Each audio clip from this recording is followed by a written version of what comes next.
Hi guys, it's Allison. I'm just doing two short videos back to back. I just did the first one about the stage tarot cards, and now I'm going to talk briefly about a new addition to the family. I've actually gotten a few tarot decks since the beginning of the year.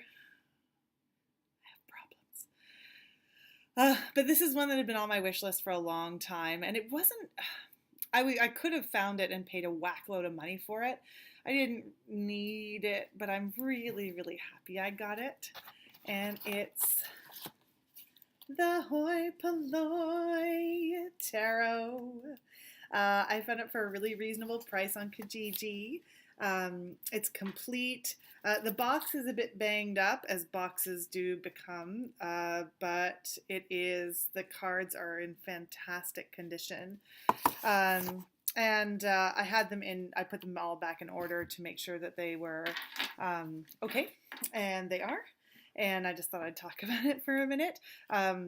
So it comes with a bunch of blank cards, which is interesting, as well as two title cards, just in case you didn't know what you were getting. They're not reversible, but everybody knows that I don't read reversals. Everybody knows, whatever. People who've watched this, I don't know if I can get that to focus. So copyright 1972. And I just think they're so 70s and groovy. So again, the key back makes me think of key parties because it's the 70s. Although I know it has nothing to do with that, but it makes me laugh. But they're just funky. This completes my my Rider-Waite-Smith collection, except for the Golden Rider, which I still really want. I might get it in French if I can, because I hear it's easier to get and I can read French. So, but I love this 70s bright aesthetic. I talked in one of my videos about how I love, oh my goodness,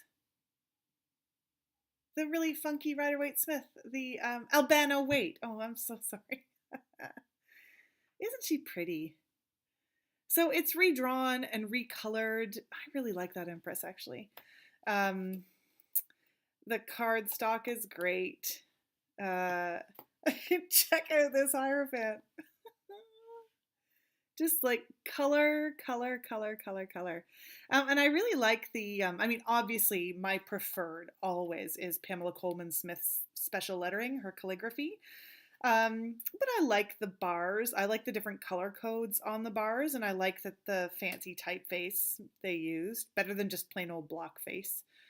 So again, yeah, these are all in order. I will say this isn't one of my ride or die cards is the Hermit. This isn't one of my favorites because I do love like a bluey night, dark purple Hermit with his light shining out. I think that's a bit of an opportunity missed there. But again, it was the 70s, so we better get some browns and oranges in there post haste. Hot pink strength card. Although I do really like this strength card because I like the way that her gown colors become part of the lion's mane. And I've also talked about how what I like to think of as the strength card is a gentle strength, not a forceful strength, not forcing the mouse line open and lion's mouth open. Sorry. And look at how just beatific and gorgeous she is. Just gorgeous. Hanged Man. Ooh, this is a cool death card.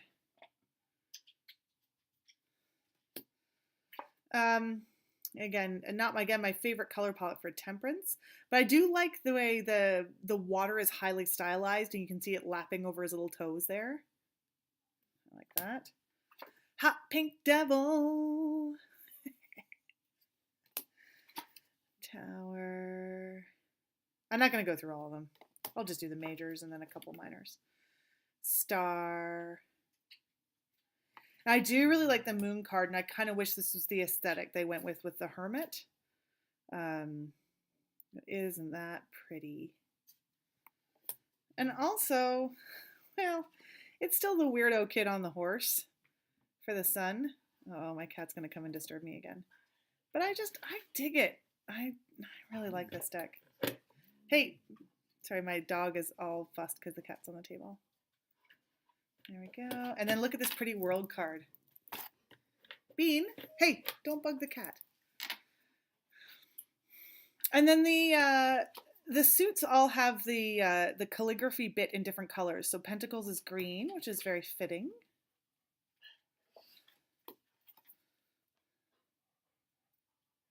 And then, as you can see, they're just redrawn Rider-Waite-Smiths. There's nothing new here in terms of illustration. I'm just jumping ahead to the wands. Oops.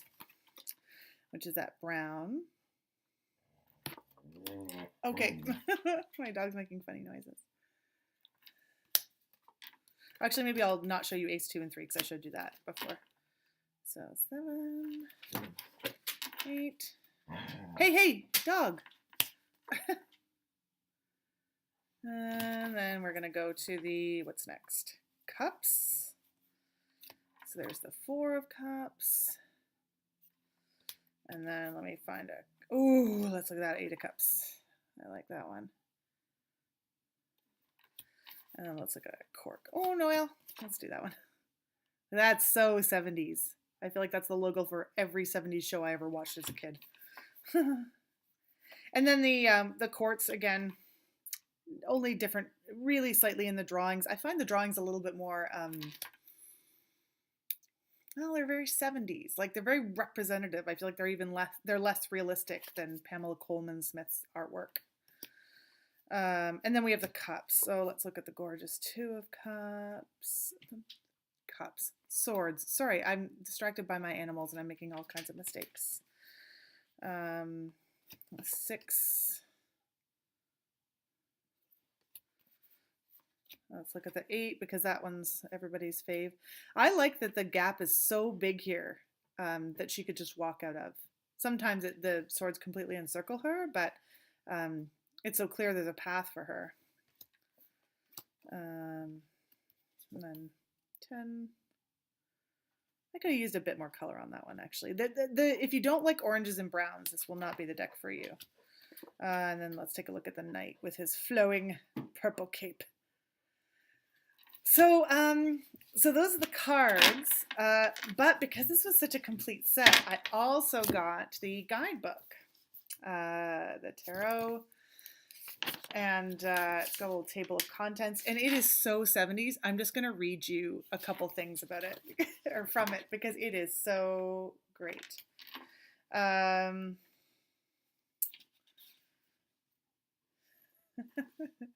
Like in their introduction, man has always been fascinated by the mystery of what the future holds. Through the ages, men have devised many systems of divining the future. Some men looked to the stars and founded astrology. Others believed that the answers to one's life were to be found in his hands and developed palmistry. So it's funny when you live in 2019, you forget that everything was in male terms. So it's pretty cute. Tarot, it says, which rhymes with pharaoh. So great.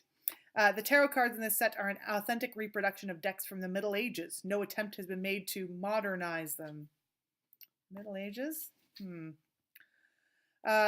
meanings of the cards given in this booklet are ancient meanings passed down through the generations, and the spreads shown are traditional layouts, and we're going to get to the spreads in a minute, used for centuries in reading the messages of the tarot cards. Bum, bum, bum. So fun.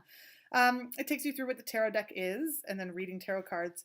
And also the 70s, I don't know if it's maybe just this deck, but 70s were bossy, right? So they're going to tell you how to use these cards. So there's a section on shuffling. Here we go. Shuffling the tarot cards is very important to successful readings. The querent always shuffles. By doing so, he puts his own personal touch on the cards and creates a rapport between the cards and his subconscious. Shuffle the cards thoroughly, take all the time you need until the deck feels right. And then it says you had to draw. Cut the deck into 3 stacks with the left hand. Shuffle each stack and finally replace them into one stack as you desire. Repeat this procedure 3 times. It is not necessary that all cards remain in the same direction. Hand the cards to the reader. So I guess he shuffles, and then he gives them back to you, and then you do the stacks, and then you hush. And then, oh, no, sorry. Yeah. And then he gives the cards to reader, which is you. So that makes sense. Okay. Then, laying out the cards. The reader now lays out the cards in one of 2 patterns. That's it. 2 patterns. 2 patterns are bust. They're called the portrait spread, which is used to outline a person's past, present, and future. The prediction spread is used to answer a specific question. End of section. That's it. Those are your 2 options only. The portrait spread and the prediction spread. And hey, look at that portrait spread. Does that spread have any other kind of name, I wonder? Something about a Celtic something or anyway. It's so bossy. It just makes me laugh. And then it tells you how to do the 2 spreads. And it does say later that there are additional spreads that exist. But you can consult your local library or bookstore to figure out what those are. So, and then it gives you the meanings. So they do give reversals. They're just little keywords, which is fine. I'm not really going to use this book except for just to have a giggle. But then actually what's really cool about it is that they have more games that you can play with tarot cards, than tarot spreads. There's one called Tarot. There's one called Tarot Stops. There's one called Tarot Risk. There's how to use tarot cards for common card games, which is really simple. It just says, just remove the major arcana cards and the pages, and then assume that the knights are the jacks, and then just go on from there, which, yeah, it's true. And then for wild cards, you can use the Fool or the Magician, which is a neat thing.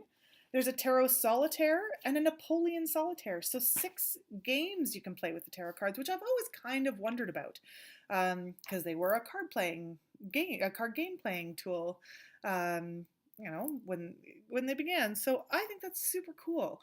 I haven't really investigated that or tried to play any of these games. I just got it yesterday.